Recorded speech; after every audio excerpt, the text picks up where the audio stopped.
Hello to everybody. I would like first to thank Nestlé for inviting me to speak about, as you said, Ranan, about young child formula. First, let's go to see an historical overview of young child formulas. They were first introduced in France by the Nestlé Group in 1991, followed by the Danone Group in 1993. You see, I'm very lucky because it was the converse. It would have been difficult to speak about that here in this Nestlé meeting. So it is about 30 years ago they were introduced. First, why did they introduce here? The first reason probably was because the parents stopped the formulas beyond the age of 1. And the market is slowing, so they want to continue the market of formulas. This was probably the first reason. But of course, they tried to have a formula that the composition could help to prevent nutritional deficiencies in toddlers. And they increase the iron content very much, 24-fold higher. But as you know, the absorption of iron is very low in cow's milk and is higher in formulas. And if you take into account the absorption rate, there is an increase of 170-fold higher concentration of iron. They increase also the concentration of essential fatty acids and vitamin D. In 2013, EFSA recommended also to give YCF in toddlers to increase iron status, as you can read here. We were in 2013. 1 year later, the SBAN, Committee on Nutrition, said the same thing, wrote the same thing. As you can see, intake of more than 500 milliliters per day of unmodified cow's milk should be avoided and replaced by iron-rich foods such as cow's milk-enriched food, young child formula. And finally, in 2017, the French Pediatric Society confirmed that the best way to cover the needs of iron in toddlers would be to give them young child formula. But surprisingly, in 2018, ESBGAN revised its position and no longer recommends the use of young child formula. You can read here, does not recommend routine use of YCF in children from 1 to 3 years of life. But when you read the paper, you are very surprised because in the paper, they showed that drinking young child formula is better to cover the iron needs. So it was very surprising to see that. And we talked about that this morning. The WHO recommend also to give before 1 year of age, but also after 1 year of age, to give no formula. They wrote here the formula, the follow-up formula, but it could be the same with YACF formula. So follow-up formula are not recommended after the year of 1 year. So now WHO has do not more recommend YCF. So we are going to try to answer this question first. Can iron requirements be met without YCF after the age of 1 year. With the French Pediatric Society, we defined the dietary reference intakes for iron. But usually, the dietary reference intakes are recommended in ingested iron. And we saw with Luis Moreno this morning that there was a discrepancy between the intake and the real iron deficiency. So we thought that it would have been better to define these dietary reference intakes not in ingested iron, but in absorbed iron. And you can see here in red, between 1 and 6 years of age, the toddlers, the young infants, the young children needs 0.7 milligram per day of absorbed iron. Why it was so important to choose absorbed iron and not ingested iron? Because the dietary iron absorption rate, the percentage of ingested iron that is absorbed, is very different when the iron is in meat, offal of fish. It is the M iron. You see that the percentage of absorbed iron is 20 to 30%. Or if it is in vegetable, egg, or milk, cow's milk, 8-fold lower. In formulas, they add ferrous sulfate, which is better absorbed, and vitamin C, that could increase the absorption of iron, and we are of 10 to 20% only of absorption. Even in breast milk, the iron is not totally absorbed. Only 50% of breast milk iron is absorbed. So we thought that it is better to speak with iron absorbed and not with ingested iron. So we saw the needs are 0.7 milligram per day of absorbed iron. If I take the mean concentration of iron in French young child formula, it is 1.2 milligram per 100 milliliters. I guess it's the same in all your countries, or very close to this concentration.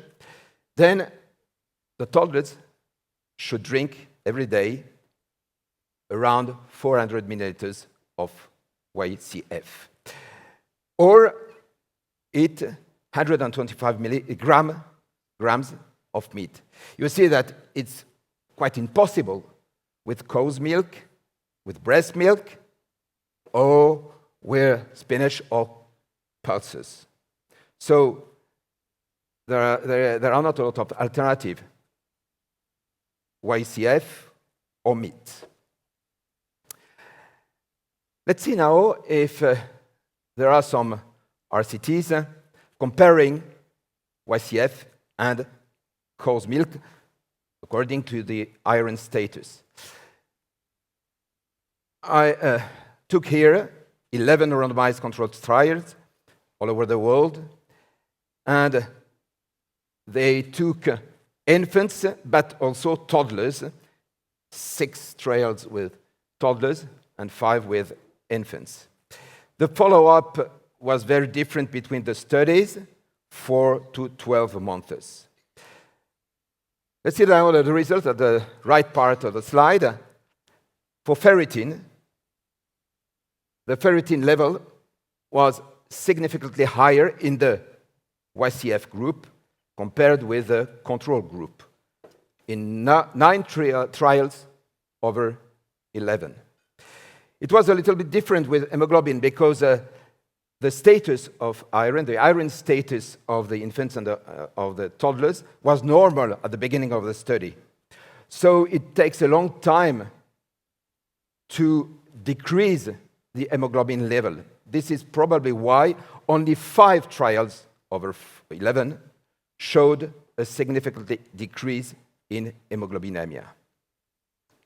One of these trials compared three groups. One with YCF, one with cow's milk, non-enriched cow's milk, and the third one, a group with 2 servings of meat per day. They were toddlers, and the follow-up was very short, 5 months only. They showed that the ferritin level was the same in the YCF group and in the 2 servings of meat per day, and higher than the control group, the group with cow's milk.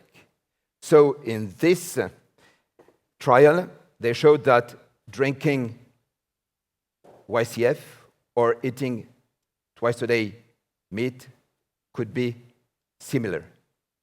We saw that it is not exactly what we calculated, but they showed that in this study. In another French study, here my colleagues, in more than 500 toddlers, 2 years of age, they assessed the iron intake according to the different sources of iron.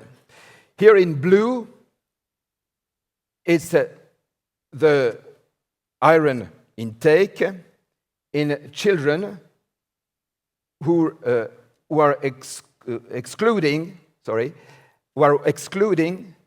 YCF, who are not drinking YCF. And if we compare that with the EFSA recommendations, 5 milligrams per day of ingested iron, not absorbed iron here, you can see that 45% of these toddlers do not meet the recommendations for ingested iron. So there are potentially iron deficiency. So, as I said before, the French Pediatric Society recommends consumption of young child formula to cover the iron requirements after the age of 1 year. But the other question is, until when? 2 years? 3 years, as it is written in the bottle, or more? You remember, I told you that to meet the iron requirements, a toddler should drink 390 milliliters per day of young child formula or eat 125 grams per day of meat. So we decided to write that a child or toddler should drink at least 1 bottle per day of young child formula till he could consume 100 grams per day of meat. And this is very rarely at 3 years of age. This is why we recommend to continue to drink young child formula after the age of 3, till 5, 6, sometimes more. It depends of the eating of meat of from the child. We talked about that this morning. The prevalence of iron depletion. You know, the iron depletion is a decreased serum ferritinemia without anemia. Here we are in Europe. At the right part, you can't see anything. But I resume the results at the left part of the slide.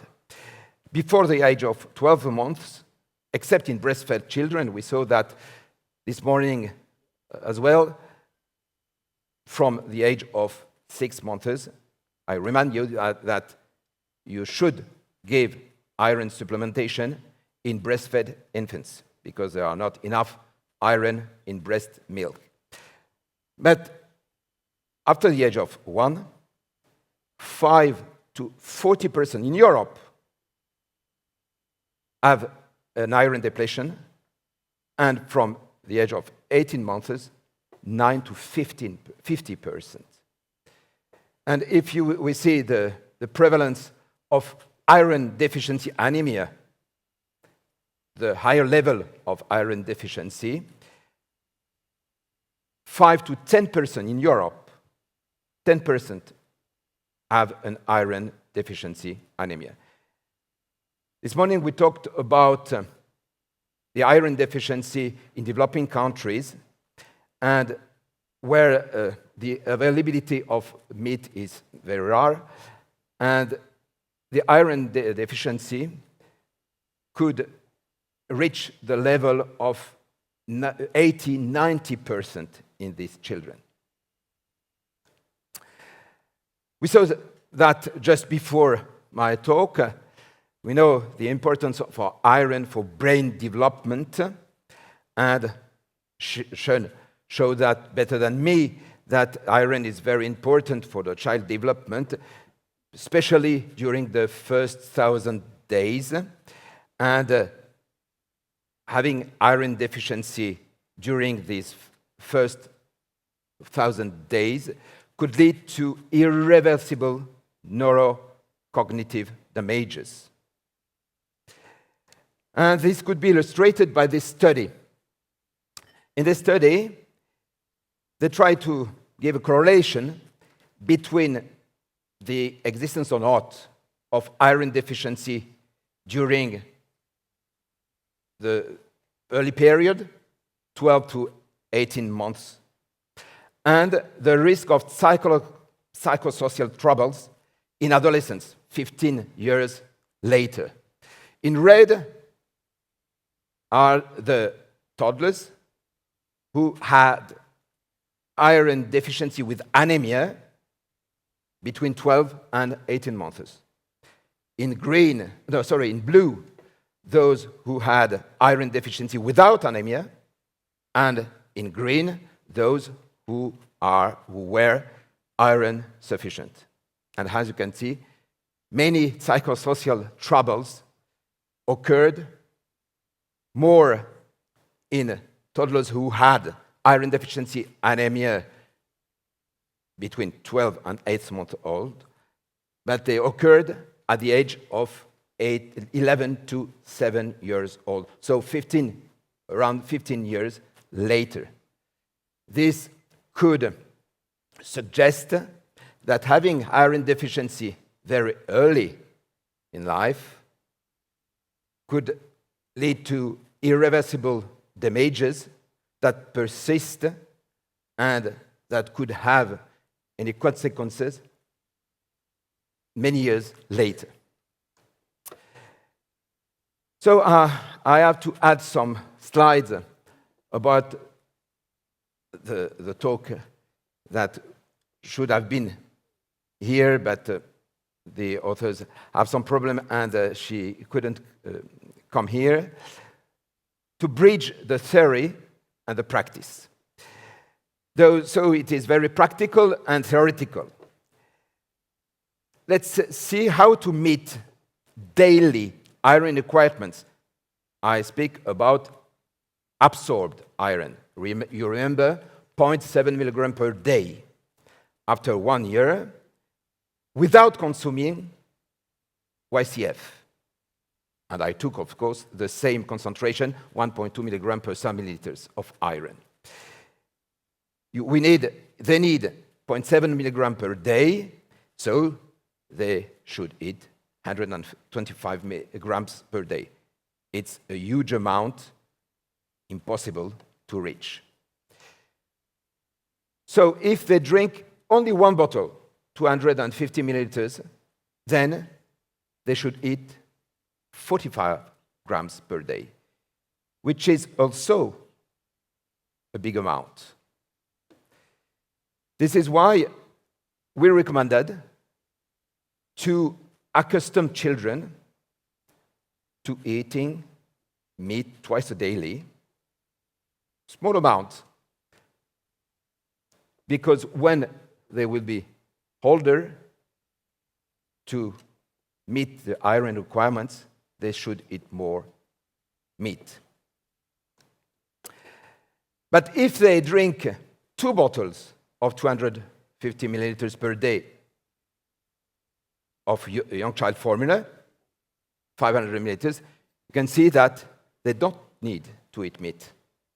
You remember 390 milliliters per day. So with 500 milliliters per day, they don't need to eat any meat. I just want to remind you how we define the dietary referent intake. We talked about that before. The dietary referent intakes are the needs for 97.5% of the population at the right part of this Gaussian curve. But if we take the median part for 50% of the population, then the needs are only 0.5 milligram per day. And to meet that, with only one bottle of YCF, the toddlers need to eat only 10 grams per day of meat. So drinking only one bottle for 50% of the population, it's sufficient to meet iron requirements. This is what I wanted to talk about iron. Let's see now the essential fatty acid and DHA. You see here the dietary reference intake for essential fatty acids and DHA from birth to 2 years old. If we see the theoretical needs, here are the amounts required to meet total EFA requirements. Because impossible with cow's milk. With rapeseed oil, 60 spoons per day, and with YSF, more than 1 liter. So it's very difficult with only YCF. And for DHA, we saw the importance of DHA for brain development. Impossible with cow's milk, only 35 grams per week of fatty fish, or if we use all YCF are not enriched in DHA. We use YCF enriched in DHA, 600 milliliters per day. Here are the fatty fish: mackerel, salmon, sardine, herring, trout. And it's more difficult with no fatty fish. So for the end, how to bridge theory and practice. Why do we choose, I said before, if they don't ingested sufficient volume of YCF to meet EFA requirements, then adding only 1 teaspoon of rapeseed oil for every 185 milliliters of YCF can meet the requirements. Why rapeseed oil? Because it is the best balanced oil for essential fatty acids. Peanut, corn, and sunflower are too low in omega-3. Soy and walnut too high in omega-6. It's important to have a balance between these omega-3 and omega-6. Olive is too low in EFA, and rapeseed is the best. You can also choose lamb brain, 1 lamb brain per week. It could be difficult, but the best way is cod liver oil. The taste is very difficult. I don't know if you took cod liver oil. I did. It is perhaps why I am here. And only with 1 teaspoon per week, you meet the needs of DHA. So, to finish my take-home message, I try to show you that YCF are better because they are enriched in iron, EFA, vitamin D, and sometimes DHA. They are the most convenient way to meet iron requirements, but not for EFA and DHA. And it is necessary to be completed with fish for DHA, rapeseed oil for EFA. And finally, I know that the cost of YCF is higher than the cost of cow's milk, of course. And to reduce this cost, Nestlé can create a YCF only enriched in iron. It's more important, and it should be sufficient to meet the iron requirements. Thank you for your attention.